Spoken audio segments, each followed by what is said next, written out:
अनंतनाग में आतंकियों से लोहा लेते हुए हमारे 3 बहादुर सिपाही शहीद हुए और पूरा देश कह रहा है कि इस शहादत का अब बदला लो। नमस्कार, मैं हूं आपके साथ रवि मिश्रा और मेरे साथ इस कार्यक्रम में हैं अंजलि, चलेंगे उनके पास भी। तो शुरुआत अहम खबर के साथ। अनंतनाग एनकाउंटर में 3 जवान शहीद, राष्ट्रीय राइफल्स के कर्नल और मेजर की शहादत। जम्मू कश्मीर के डीएसपी हुमायूं भट्ट भी शहीद हुए हैं। बीती रात बडगाम में शहीद डीएसपी का अंतिम संस्कार किया गया। कोकरनाग में आतंकियों के खिलाफ ऑपरेशन तेज कर दिया गया है, लेकिन इस शहादत के बाद अब हर तरफ से यही आवाज आ रही है कि इस शहादत का बदला लो।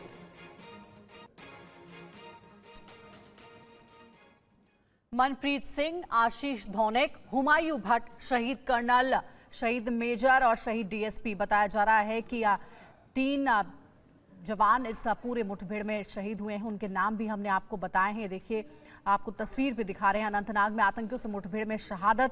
अनंतनाग में आतंकियों से मुठभेड़ में शहादत दी है इन तीनों जवानों ने। लश्कर के रेसिस्टेंस फोर्स ने ली जिम्मेदारी। पंजाब के मोहाली के रहने वाले थे कर्नल मनप्रीत और पानीपत के रहने वाले थे मेजर आशीष। बीती रात हुआ डीएसपी भट्ट का अंतिम संस्कार।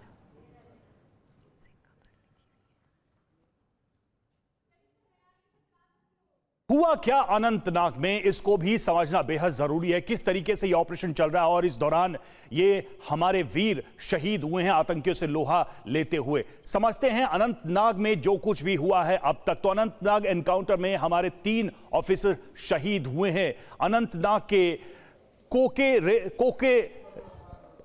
में 3 ऑफिसर शहीद हुए हैं और अनंतनाग के कोकरेनाग इलाके की यह घटना है जहां पर यह एनकाउंटर चल रहा था। कोकरेनाग में यह एनकाउंटर चल रहा था और मंगलवार खुफिया जानकारी मिली थी। मंगलवार रात की ही ये इनपुट के आधार पर यह ऑपरेशन शुरू किया गया था। सेना पुलिस ने जॉइंट ऑपरेशन शुरू किया था। इसमें लोकल पुलिस भी इन्वॉल्व थी और कर्नल मनप्रीत सिंह टीम को उस समय लीड कर रहे थे जब यह पूरी टीम आतंकियों का लोहा ले रही थी। सुरक्षा टीम ऊंचाई पर मौजूद आतंकियों की ओर बढ़ी, उनकी तरफ रुख किया, मूवमेंट किया। छिपे हुए आतंकियों ने गोलीबारी शुरू कर दी। जैसे ही ये मूवमेंट टीम ने बढ़ाई, वैसे ही आतंकियों ने गोलियां चलानी शुरू कर दी और आतंकियों की गोलीबारी में ये ऑफिसर्स घायल हुए। बुधवार दोपहर ऑफिसर्स के घायल होने की खबर भी सामने आ गई और आनन फानन में इन्हें एयरलिफ्ट किया गया ताकि बेहतर चिकित्सा दी जा सके और 3 जाबाजों को बचाया नहीं जा सका। मुठभेड़ के दौरान 2 आतंकी भी मारे गए हैं, लेकिन अभी भी ऑपरेशन को और बढ़ाया जा रहा। हमला करने वाले आतंकवादी पाकिस्तानी थे और उनको मार दिया गया। 2 आतंकी इसमें मार दिए गए। इस वक्त एक बड़ी खबर आ रही है, चलेंगे अंजलि के पास। जी हां, तो अनंतनाग में 3 ऑफिसर शहीद हुए इस मुठभेड़ में। इस वक्त एक बड़ी अपडेट अनंतनाग से आपको दे दें। अनंतनाग में आतंकियों के खिलाफ सुरक्षा बलों की बड़ी कार्रवाई। जम्मू कश्मीर पुलिस ने 2 आतंकियों को घेरा है। लश्कर के आतंकी उजैर खान की भी घेराबंदी हुई है।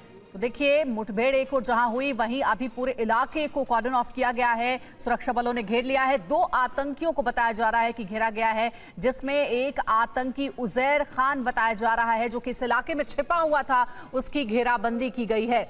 बड़ी खबर आपको दे रहे हैं, घाटी से आतंकियों का सफाया जारी है और इसी कड़ी में अनंतनाग से जो बड़ी अपडेट मिल रही है, आतंकियों के खिलाफ यहां सुरक्षा बलों का बड़ा ऑपरेशन चल रहा है। पूरे इलाके को घेर लिया गया है। 2 आतंकियों के छिपे होने की जानकारी यहां पर मिली है। और देखिए, इस वक्त हमारे साथ हमारे 3 सहयोगी जुड़ चुके हैं इस पूरे ऑपरेशन को लेकर और जो शहादत हुई उसको लेकर ज्यादा जानकारी देने के लिए। मोहित मल्होत्रा हमारे साथ इस वक्त जुड़े हुए हैं जो कि कर्नल मनप्रीत सिंह के घर पर मौजूद है न्यू चंडीगढ़ में। साथ ही सुमंत कुमार हमारे साथ जुड़े हुए हैं, मेजर आशीष के घर पर वो मौजूद हैं और इरफान कुरैशी इस वक्त हैं शहीद हुमायूं भट्ट के घर पर मौजूद है। सबसे पहले इरफान के पास चलेंगे। इरफान, शहीद के परिवार के घर पर हैं आप, लेकिन एक चीज बताइए, ऑपरेशन को अब और ज्यादा तेज किया गया है, यह भी जानकारी सामने आ रही है। अभी क्या लेटेस्ट अपडेट है जो ऑपरेशन चल रहा है इस शहादत के बाद से, क्योंकि सेना ही नहीं बल्कि देश के लोगों के मन में भी गुस्सा है कि इस शहादत का बदला लेना है। देखिए, बिल्कुल कल जिस तरह बड़े पैमाने पे ऑपरेशन चलाया गया था जिसमें 3 कैजुअल्टीज हुई, लेकिन उसके बाद रेनफोर्समेंट वहां बुलाया गया, चॉपर सर्विस को इस्तेमाल किया गया, लेकिन रात के चलते फिर ऑपरेशन को हॉल्ट किया गया और सुबह होते ही इस ऑपरेशन को एक बार शुरू किया गया। और TV9 बात वर्ष को जम्मू कश्मीर पुलिस ने यह कंफर्म किया कि लश्कर के 2 आतंकियों को फिलहाल सुरक्षा बलों ने इसी गडोल कोकरनाग के इलाके में घेरा हुआ है, जहां पर मुठभेड़ चल रही है, ऑपरेशन चल रहा है। इसमें एक लोकल लश्कर का कमांडर उजैर खान भी घेरे में फिलहाल सुरक्षा बलों के है। तो कह सकते हैं एक बड़ी कामयाबी सुरक्षा बलों के लिए हो सकती है। कुछ ही देर में लश्कर के ये 2 आतंकियों पर सुरक्षा बलों द्वारा कार्रवाई भी शुरू की जाएगी। हालांकि पूरे इलाके को कॉर्डन में रखा गया है, क्योंकि जंगल और पहाड़ी का इलाका है, गाँव की सटीक वाला इलाका है, कई चुनौतियां हैं। लेकिन उसके बावजूद भी फिलहाल जॉइंट ऑपरेशन वहां पर सेना द्वारा चलाया जा रहा है जम्मू कश्मीर पुलिस के साथ। कहीं ना कहीं फिलहाल ये कोशिश की जा रही है कि आतंकियों को घेरे में ही रखा जाए, और लगातार वही प्रयास कर से चल रहा था। एक चुनौती ये भी थी कि वहां जवान ऑफिसर जो जख्मी हुए थे उन्हें इवैक्यूएट करना, चॉपर सर्विस का भी इस्तेमाल किया गया।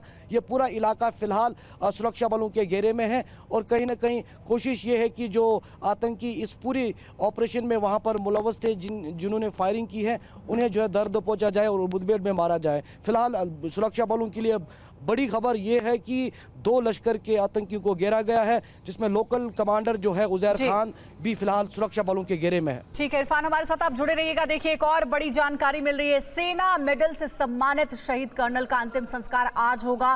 पंचकुला में बताया जा रहा है कि भड़ोजिया में अंतिम संस्कार होगा। राष्ट्रीय राइफल्स में कर्नल मनप्रीत कल शहीद हो गए थे। सेक्टर 26 स्थित घर पर सन्नाटा छाया हुआ है। देखिए तस्वीर भी आपको दिखा रहे हैं कर्नल मनप्रीत की, कल शहीद हो गए थे। राष्ट्रीय राइफल्स में तैनात थे कर्नल मनप्रीत, और आज उनका अंतिम संस्कार होगा। उनके परिजनों का क्या कहना है आपको सुनाते हैं। लास्ट टाइम आपसे कब उनकी बात हुई? आज 6:45 बजे सुबह हुई। क्या बोला तुमने? बस यही मैं कॉर्डन में हूँ, मैं बाद में बात करूँगा शाम को। इतने से बात हुई? इतनी बात हुई बस। और उसके बाद आपको कब पता चला? उसके बाद 2:30-3 बजे के बाद मेरे पास फ़ोन आया कि वो इंजर्ड हो गए। तभी हमने कोशिश की, एयरपोर्ट पे भी गए, लेकिन हमारी सुबह की फ़्लाइट है, हम देखते हैं जैसे भी अगर वहाँ पहुँच पाए या उनको जैसे भी मिट्टी वगैरह से बात होगी। उनकी पत्नी को मालूम है इसके बारे में? मालूम नहीं है, हमने पार्सली उनको बताया भी इंजर्ड हो गए, और जैसे ही कोशिश है हमारी भी रात निकले कम से कम। थोड़ा सा कर्नल साहब के बारे में बता दीजिए। आप जानते थे कैसा उनका जज्बा था? बहुत ही अच्छे इंसान थे वो, बहुत ही मधुर। मैं उनके पास जाता रहता था, और पिछले साल उनको अपने कार्यों की वजह से सेना मेडल भी मिला।